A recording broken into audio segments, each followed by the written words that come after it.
있습니다. 그 선물이 뭘지 예측은 할 수 있지만 항상 하나님은 그 예측을 뛰어넘으셔요.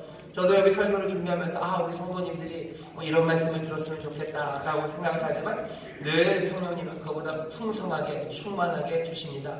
여러분들 그 기대가 우리 가운데 늘 있기 때문에 하나님의 사람들은 넘어지지 않고요. 하나님의 사람들은 기죽지 않고 늘 하늘을 향하여 고개를 들고 주의 이름을 부르는 복된 자들이 되어 살아가는 줄 믿습니다. 주의 이름을 부르는 사람들, 그래서 그 사람들에게 구원이 있습니다. 오늘은 요한복음 12장 24절부터 26절까지 3절의 말씀을 우리 함께 읽었고요. 그리고 설교의 제목은 우리는 상실을 두려워하는가입니다. 우리는 상실을 두려워하는가?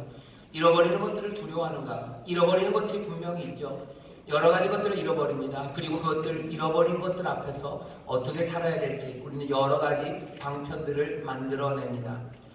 요새가 가을이죠. 비가 오고 이상하게 가을비는 가을비 냄새가 나요. 여름비는 여름비 냄새가 나고 봄비는 봄비 냄새가 나고 겨울비는 겨울비 냄새가 납니다. 여러분들 속으로 뻥치시네 그러시는 것 같은데 아니요. 가을에는 이상하게 가을비 냄새가 나요. 그리고 그 비가 내리고 나면 세상이 달라져요. 봄비가 내리고 난 세상이 다르고 여름비가 내리고 난 세상이 다르고 가을비가 내리고 난 세상이 다릅니다. 또 겨울비는 겨울비대로 겨울비가 내리고 난 그 다음 세상이 다르죠. 여러분들 가을비가 왔어요. 가을비가 온 다음은 보통 어떻습니까? 쓸쓸해요. 그죠? 나뭇잎은 떨어지고 단풍은 아름답지만 떨어진 나뭇잎들 또 갑자기 차가워지는 바람들 하늘은 맑고 투명해지고 구름은 아름답지만 봄하늘, 여름하늘과는 좀 다릅니다. 다른 때죠.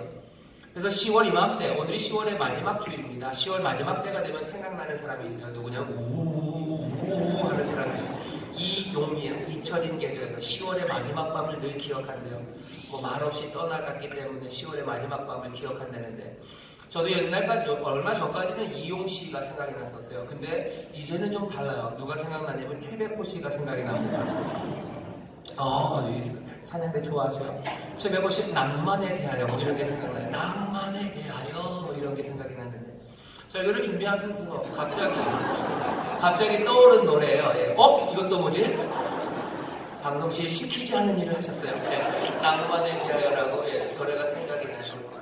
왜 그런가 봤더니요. 낭만에 대하여 가사가 그렇습니다. 이 사람이 어디를 가요? 다방에 간대요. 다방도 그냥 다방이 아니에요. 스타벅스 같은 데 말고 옛날식 다방에 간답니다. 옛날식 다방이니까 노래에 나오는 게 최신 팝송이 아니죠. 거기서는 색소폰 소리 나온대요.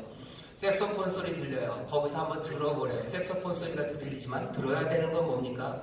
내가 청춘의 시련의 달콤함 이런 것들을 내가 다시 맛볼 이야기 있겠냐만 그러면서 노래를 잃어버린 것들에 대하여 들어보라고 그래요. 그 다음 2절이 그쵸? 백고동 소리를 들어요. 어디서? 그냥 항구도 아니고 밤늦은 항구에 가서. 이 양반은 밤늦은 항구를 배회하는 사람이에요. 이 사람은 옛날식 다방을 가는 사람이에요. 거기서 색소폰 소리를 듣고 거기서 백고동 소리를 듣습니다. 그러면서 뭐라고 노래해요? 잃어버린 것들에 대하여 그리고 다시 못 올 것들에 대하여 그리고 마지막에 낭만에 대하여 그러면서 끝나요. 뭔지 전에는 몰랐어요. 무슨 이런 노래가 있나는데 이제는 이 노래가 무슨 노래인지 압니다.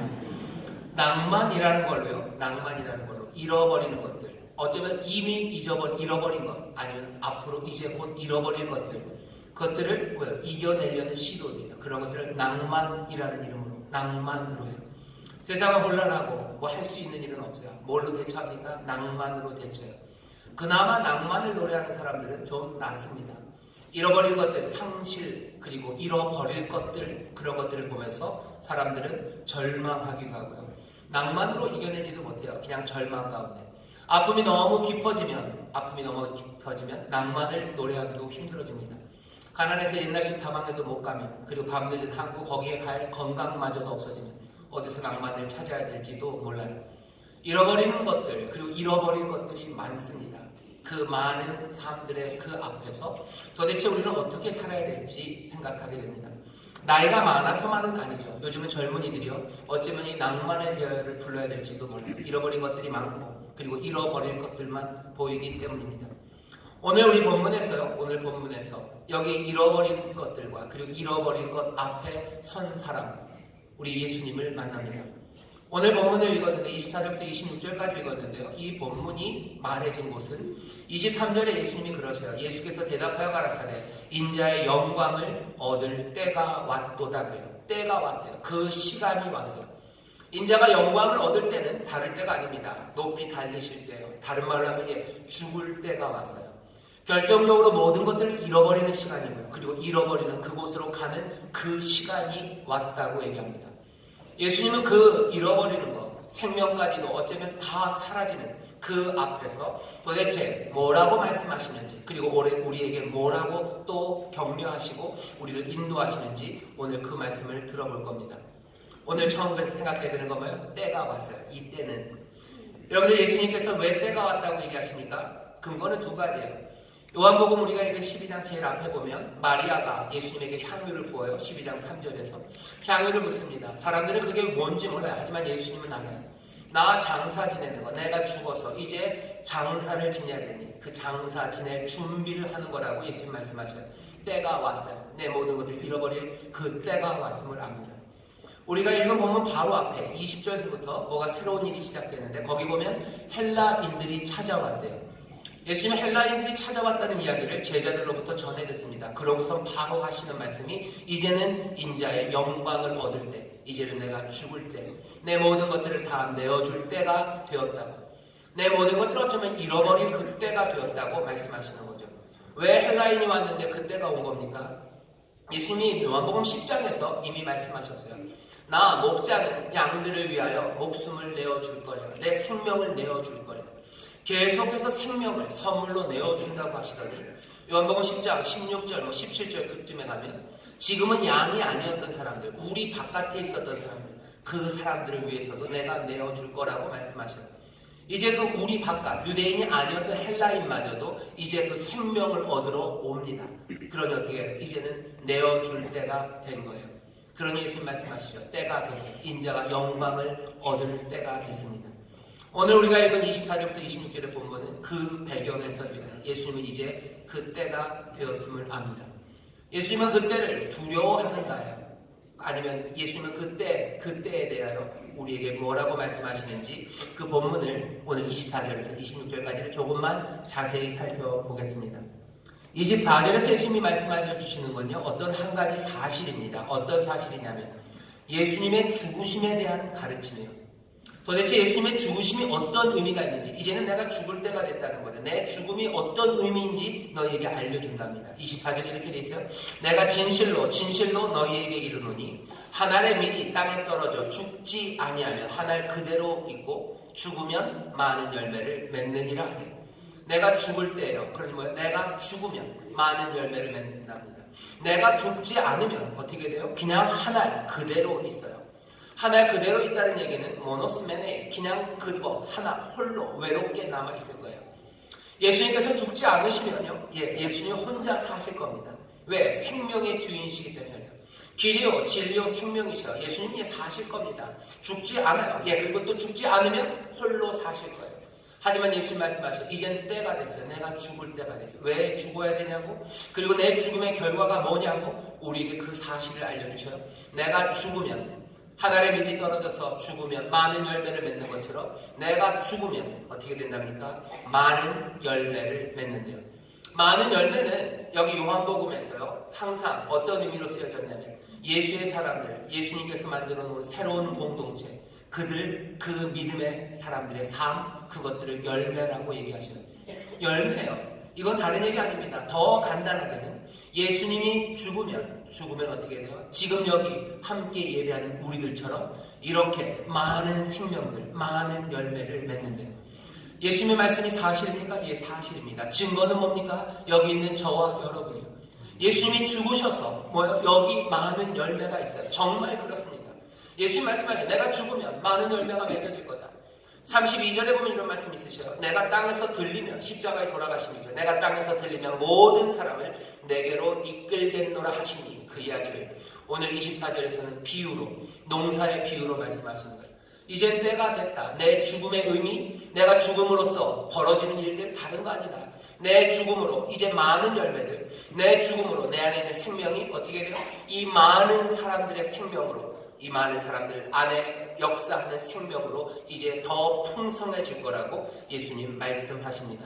그러니 예수님의 죽으심에 대한 가르침이 알려주는 건 뭐예요? 신앙 공동체. 여기 있는 이 교회는요, 예수님의 죽으심의 열매입니다.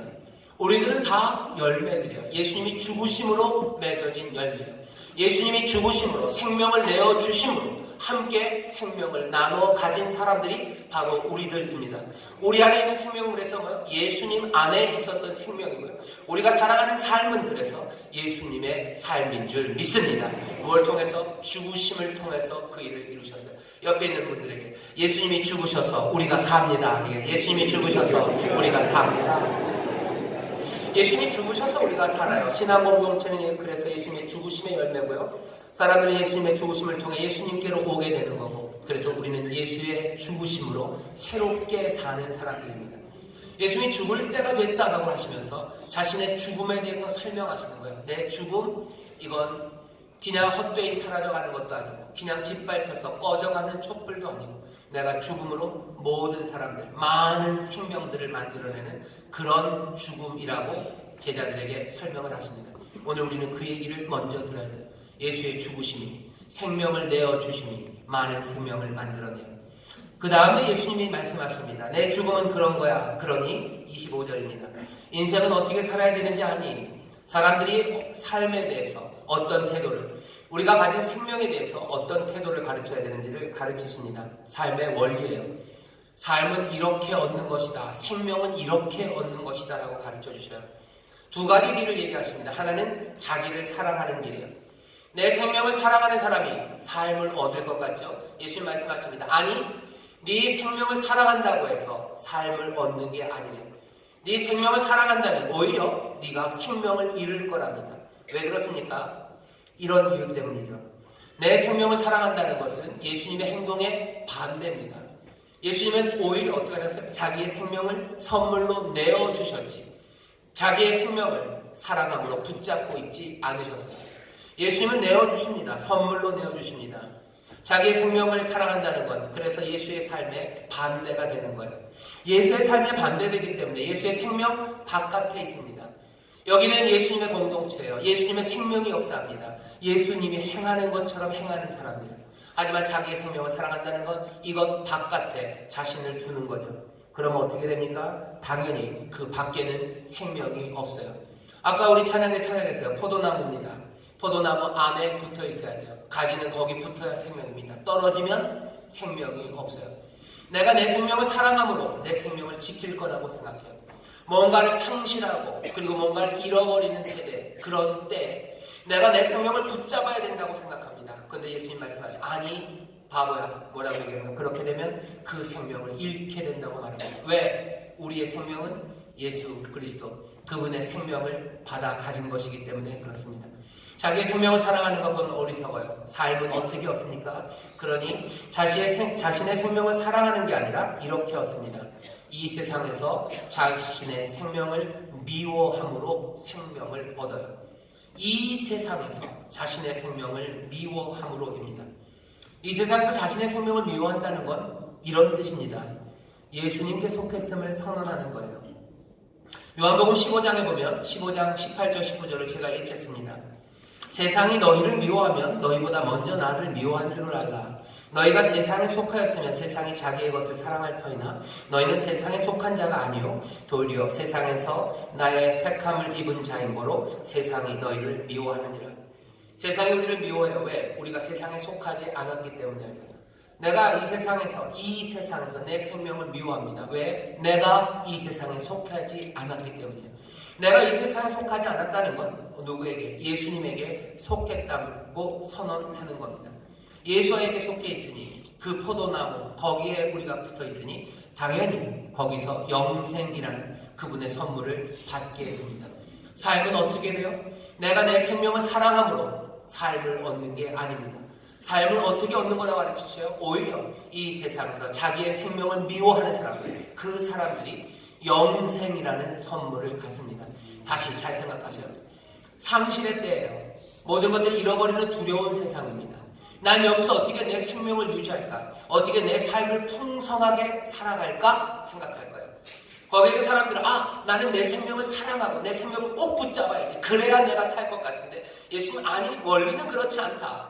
너에게 주어진 생명, 내 생명인데 너희들이 네 생명을 사랑한다면 나와 반대예요. 생명 바깥에 있는 거죠.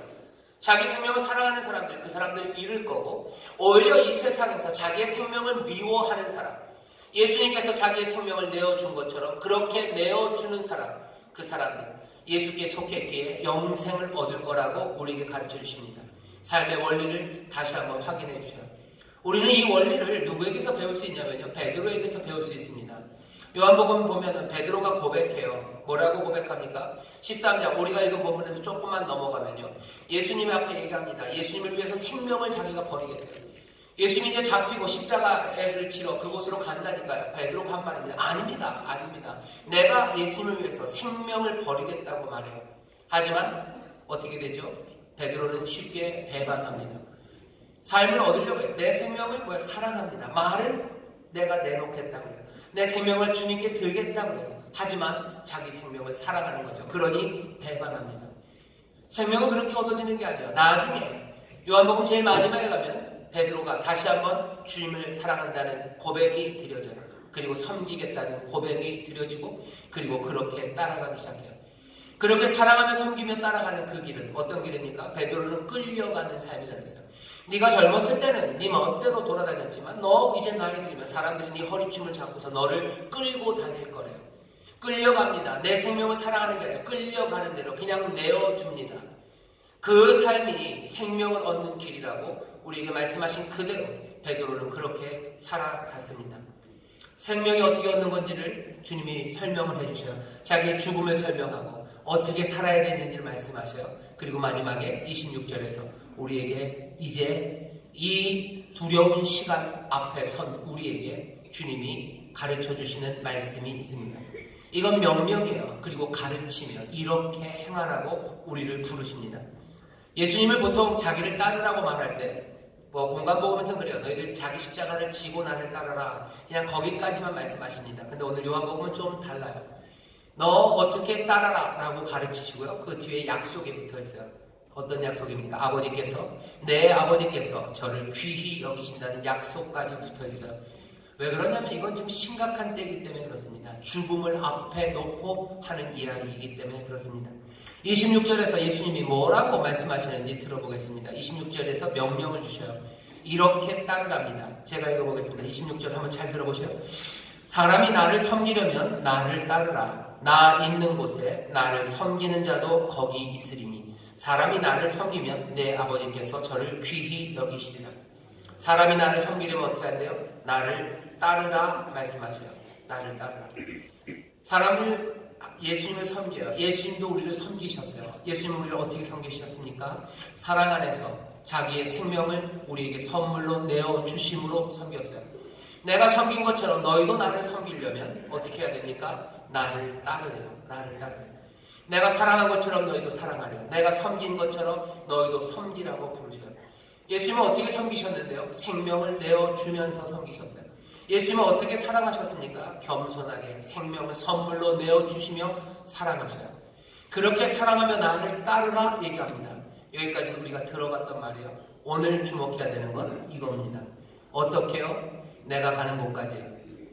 여기 이 말이 있습니다. 너 나를 따르라. 나 있는 곳에 나를 섬기는 자도 거기 있으리니 라고 얘기하셔요. 거기 있다. 나를 따른다. 너희들 나를 따르라. 내가 섬기듯이 너희도 섬기며 나를 따르라. 내가 사랑하듯이 너희도 사랑하며 나를 따르라. 생명을 내가 선물로 내어준 것처럼 너희도 너희의 생명을, 너희의 삶을 선물로 내어주며 나를 따르라. 그게 나를 따르는 건데 중요한 건 뭐예요? 내가 있는 그곳에 너희도 거기 있으리니 얘기합니다. 나 있는 곳에 나를 섬기는 자가 거기 있대요. 이 말씀이 무슨 말입니까? 예수님은 지금 이 예수의 사람들을 내가 죽는 그곳까지 따라오라는 말이기도 합니다. 하지만 더 중요하게는 뭐예요? 거기 거하라고, 나와 함께 거기 있자고 지금 부르시는 거예요. 나 있는 곳에 있어라. 어떻게 따라? 나 있는 곳에 너희들 있어라. 포도나무에 가지가 붙어있는 것처럼 너 거기 있어라. 내 말이 너희 안에, 그리고 너희가 내 안에 거하면 어떻게 된답니까? 무엇이니 원하는 대로 구하라. 그러면 내가 시행하리니 그래요. 포도나무에 붙어있으면 생명이 있어요. 그러면 농부가 귀히 여기고 그 포도나무를 가꿀 겁니다. 하나님 아버지께서, 내 아버지가 너를 귀히 여길 거예요. 언제? 네가 나 있는 곳에 있으면요. 내가 가는 곳까지 나를 따라요. 그리고 거기에 있습니다. 오늘 요한복음이 우리에게 알려주는 거예요. 공간복음과 조금 다른 각도에서 얘기합니다. 예, 주를 따라요. 십자가를 지고 따릅니다. 희생을 각오하고 따라요. 오늘 요한이 얘기하고 싶어하는 건 뭐예요? 너 예수를 따라서, 예수님 따라서 거기 있고 거기에 함께 하라는 거예요. 섬기는 사람은 거기 있습니다. 거기 있는 것은 그래서요, 명령이에요. 거기 있어라 라는 명령인 동시에 사실 그 안에 있으면 생명이 있기에 그것은 복된 약속입니다. 이렇게 따라라. 내가 가는 곳까지, 그리고 나 있는 곳에 있어라 라고 명령하시며 약속을 주셔요. 오늘 말씀은 보너스가 더 있어요.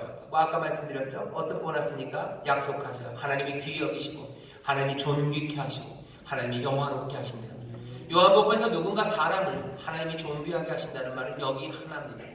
우리가 그 안에 거하면 섬기는 자, 주를 섬기는 사람, 그 사람이 주 계신 바로 거기에 있으면 어떻게 하셔요? 하나님이 우리에게 복 주십니다. 오늘 우리가 읽은 말씀은 여기까지예요. 이 말씀이 우리에게 도대체 어떤 메시지를 오늘 전하십니까? 오늘 이 메시지가 우리에게 주는 의미는 굉장히 중요합니다. 왜냐? 우리에게는 지금 두려움이 있기 때문이에요. 상실에 대한 두려움이 있습니다. 예수님이 뭐라고 하신지 잘 들어보세요. 때가 됐대요. 때가 됐다. 이제 때가 왔다요. 난 이제 죽으러 간다요. 제자들에게 뭐라고 말씀하셔요? 사랑하는 제자들에게. 사랑하셔서 목숨까지도 생명까지도 내어줄 만큼 사랑하는 제자들입니다. 그리고 예수님은 이제 죽을 때가 됐어요. 여러분들은 어떻게 하시겠습니까? 여러분들이 사랑하는 자녀들이 있어요. 정말 사랑하는 자녀들이에요. 이제는 내가 이들을 위해서요. 내가 이제 죽어야 되는 겁니다. 내가 몸을 받는 곳으로 가야 돼요. 내가 이들을 위해서 희생해야 되는 곳으로 가야 돼요. 그럼 자녀들에게 뭐라고, 사랑하는 자들에게 뭐라고 얘기할 것 같으세요? 너희들 여기서 가만히 있어라 얘기할 거예요.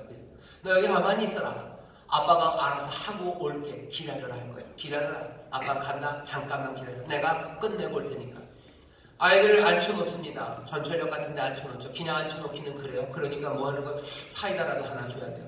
사이다도 하나 주고 빨아먹으면서 뭐 좋은 생각하라는 거죠. 과거를 생각하면서, 과거에 가나의 혼인잔치에서 있었던 기적의 시간들을 생각하면서, 아니면 오병이어를 먹였던 그 놀라운 시간들과 그 광야를 걸었던 복된 과거들 생각하면서 너 여기 있어라. 과거에 머무르면서, 과거에 머무르면서 아마 그 낭만을 씹으며 여기 있어라. 아니면 너 아빠가 올 때 맛있는 거 가져올 테니까, 단팥빵 가져올 테니까, 지금은 여기 사이다밖에 없지만 내가 맛있는 단팥빵을 가져올 테니까 그것들 기다리며 너 여기 있어라 라고 말할 것 같아요. 하지만 예수님은 아닙니다. 때가 온 것 알아요. 인자가 영광을 받아야 될 때입니다. 죽음의 자리로 가요. 모든 것들을 잃어버리는 그 시간 앞으로 갑니다. 그 시간까지 그냥 쑥 잃어버리는 시간에 가닿는 건 아니죠. 하나하나 그 밤의 시간들을 걸어가고 매 맞는 시간들, 욕먹는 시간들, 재판받는 그 시간들을 걸어갈 겁니다. 근데 예수님은 뭐라 그러세요? 나 있는 곳에 나를 섬기는 자 거기 있으라. 나를 섬기려면 나를 따르라고. 때는 왔어요. 그런데 따라오랍니다. 여러분들은 엄마가요. 뭔가 좋은 일을 위해서, 하지만 여기 죽어야 되는 자리로, 정말로 그냥 진짜로 죽음이어도 마찬가지고, 아니면 뭔가 좋은 거를 주기 위해서 빚쟁이한테 가서 사정해야 되는 거예요. 아니면 뭔가 수고하고 애써야 되는 거예요. 그거 보여주고 싶지 않습니다. 그리로 오라고 얘기하고 싶지 않아요. 여기서 좋은 생각하면서 있든지 뭔가 꿈을 가지고 여기서 기다리고 있어라 얘기할 텐데 예수님은 아니에요. 거기 있는 것, 생명이 거기 있지 않대요. 너 나랑 같이 가자입니다. 우리가 알고 있는 예수님, 그리고 예수님이 우리에게 복 주시는 말씀은 이렇게 해요. 하나님이 귀히 여기신대요. 생명이 우리에게 있대요.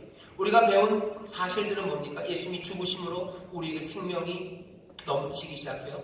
그렇게 가진 생명들을 살아가기 위해서는 어떻게 하랍니까? 너 어떻게 하래요? 너 생명을 사랑하면 안 되고 오히려 이 세상에서 자기 생명을 미워하라고. 내가 너희를 섬기듯 사랑하는 너희들 생명을 선물로 내어주라고. 그러면서 어떻게 해요?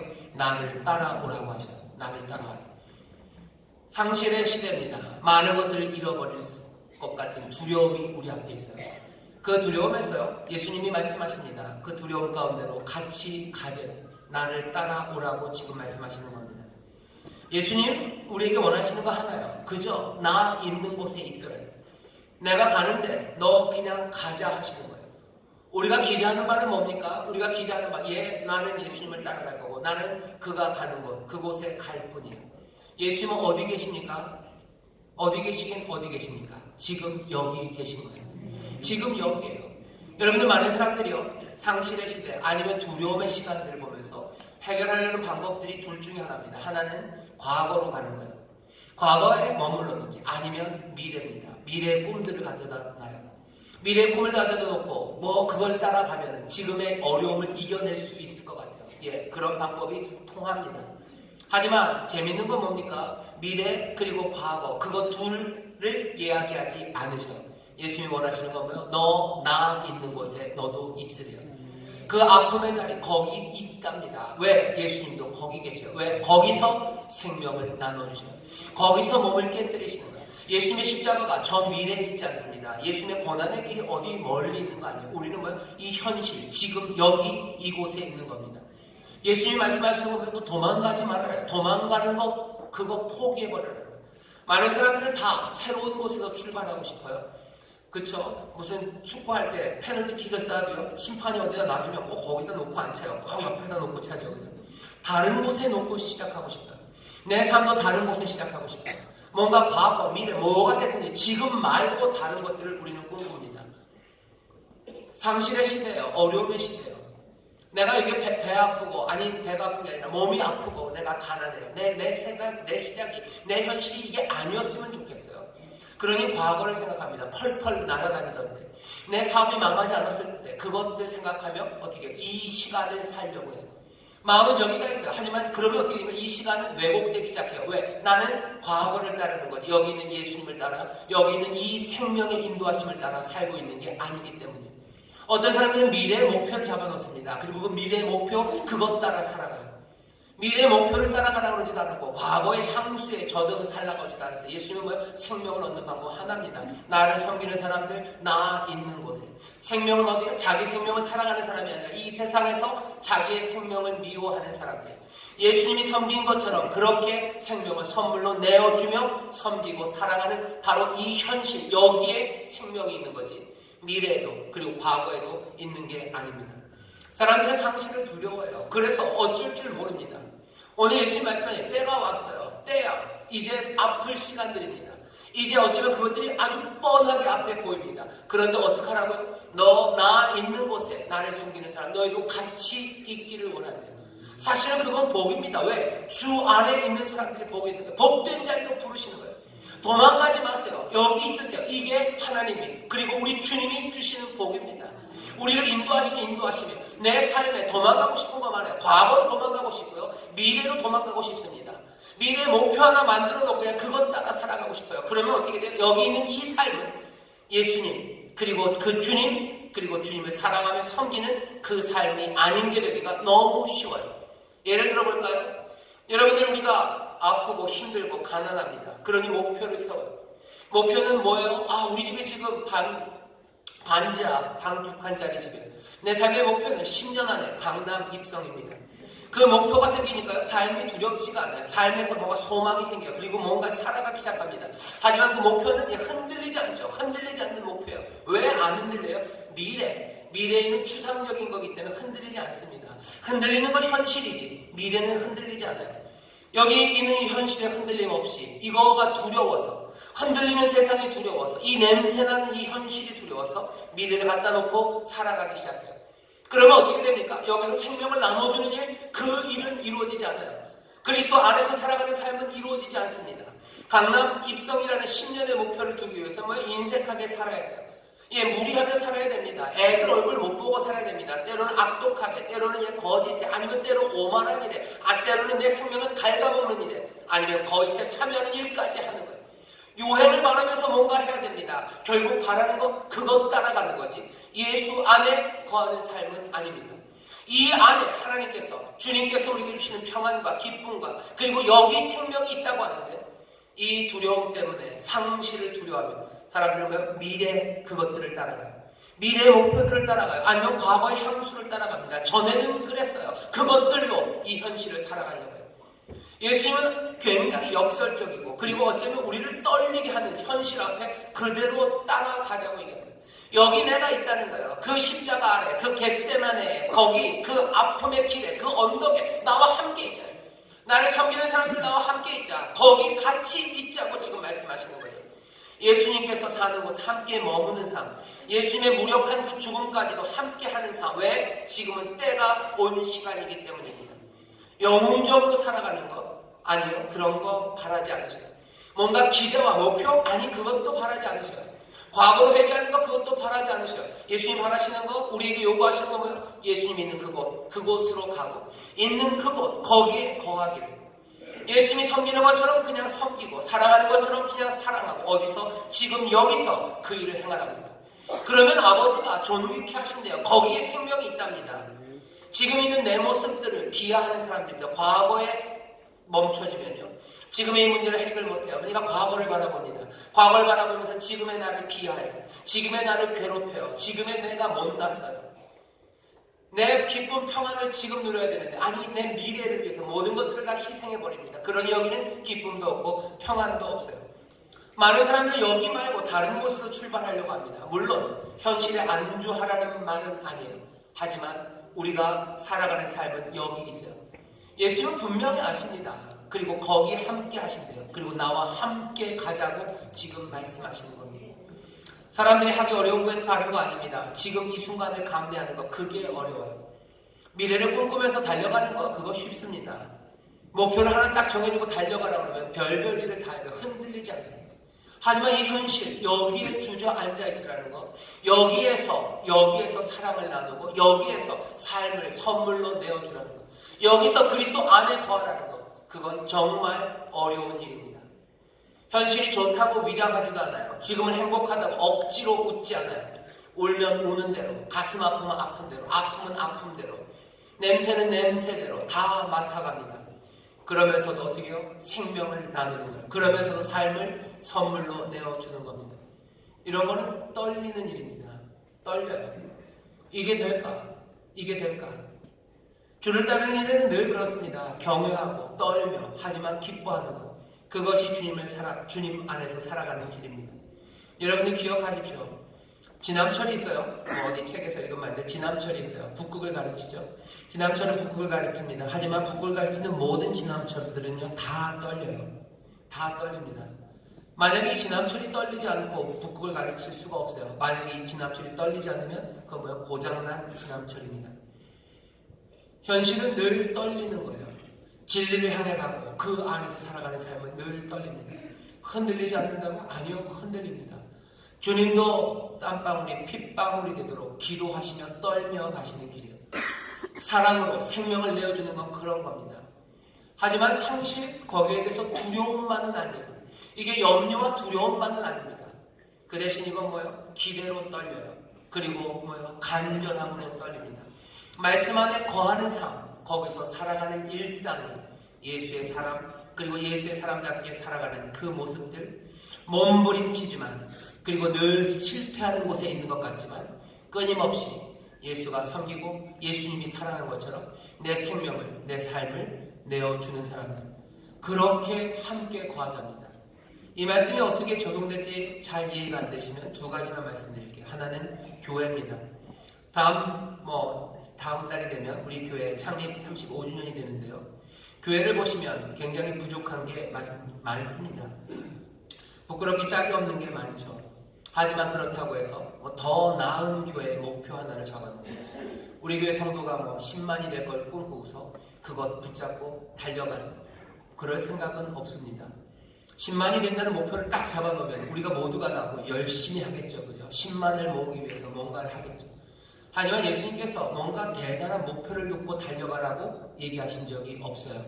아, 그래요? 그럼 우리 부족하면 어떡합니까? 부족한 여기에요. 여기 냄새나는 여기입니다. 여기 십자가에 못 박힌 주님이 여기 계셔요.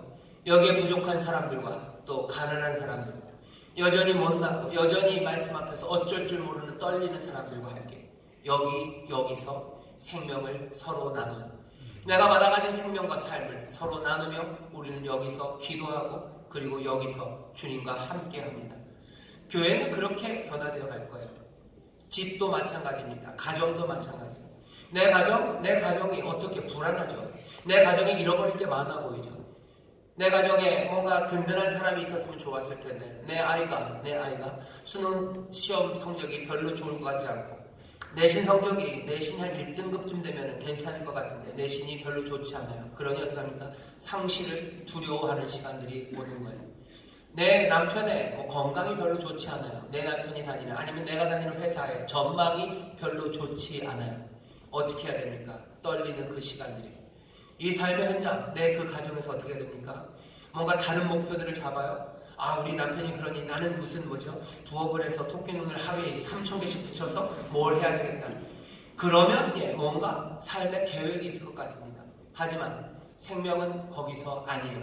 예수님은 아주 단호합니다. 나를 섬기는 사람들, 생명은 거기 있을 텐데 나를 따르라. 나를 섬기는 자, 거기 나와 함께 있자예요. 내가 토끼 눈을 붙이고 내가 부업을 하고 내가 무슨 경매를 배워서 내 인생에 여기에 기쁨과 그리고 회복이 있을 거라고 생각하는 사람들은 어리석습니다. 생명은 그렇게 주어지지 않아요. 나 있는 곳에 너희도 있기를. 내 말이 너희 안에 거하면 내 말이 이 진리가 너희의 집이 되면 너희가 이것이 일상이 되면 나와 함께 살아가는 이 삶이 일상이 되면 진리가 너희를 자유케 한대요. 너희 아버지가 너희를 귀히 여기고 너희에게 존귀와 영광을 더하신답니다. 하늘의 생명은 그렇게 임할 거예요. 내가 어떤 목표를 이뤘을 때 내 삶에 두려움이 사라질 거라고? 아닙니다. 절대 아닙니다. 제가 인생에 많은 경험이 없어서 여러분들에게 다 말씀드리지 못해요. 하지만 저도 조금은 압니다. 부유한 사람들, 내가 그렇게 꿈꾸는 것들을 이미 가진 사람들, 그 사람들이 평안과 기쁨을 누리지 못하는 거 숱해 봅니다. 내가 갖지 못한 건강을 가지고 펄펄 나는 사람들, 그 사람들이 여기 말하는 하나님이 주시는 존귀함과 부족함이 없는 삶과 주님께서 주신다는 평안과 기쁨을 누리고 살지 못한다는 거 제가 압니다. 그 정도는 압니다. 우리에게 생명의 길을 보이셔요. 그리고 진리가 무엇인지 우리를 자유케 하는 자유함이 여기에 있어요. 모든 것들 잃어버리면 우리가 자유가 빼앗길 것 같아요. 하지만 예수님은 아니다. 묶여가는 것 같아요. 끌려가는 것 같아요. 하지만 자유는 어디요? 너희가 진리 안에 거하면 거기서도 내 안에 거하면 너희의 삶이 어렵고 사람들이 끌려가는 것 같으나 너희가 내 안에 거하면 그 진리가 너희를 자유케 합니다. 내 삶을 예수 그리스도가 하셨던 그 일처럼 섬기며 살아가며 삶의 생명을 내어주기 선물로 내어주기 시작할 때 거기에 자유함이 그리고 거기에 하나님 우리 아버지가 주시는 존귀와 영광이 그리고 회복이 내 말이 너희 안에 너희가 내 안에 거하면 무엇이든지 원하는 그대로 구해라 내가 시행하리라는 우리 주님의 놀라우신 구원의 능력과 은혜가 그리고 그 기적이 그 충만함과 그리고 영생의 그 찬란함이 거기에 있는 줄 믿습니다. 여러분들 기억하십시오. 우리는 상실 그거 두려워하지 않아요. 잃어버려도 괜찮습니다. 두려워하지 않아요. 우리는 두려워하지 않습니다. 오히려 기대합니다. 잃어버리는 시간들 그리로 갈 겁니다. 아파하는 시간에 그 앞에 설 겁니다. 하지만 두려워하지 않아요. 빼앗기는 것 같지나 빼앗기는 거 아닙니다. 우리가 죽는 것 같으나 죽는 거 아닙니다. 내가 짓밟히는 것 같으나 짓밟히는 거 아닙니다.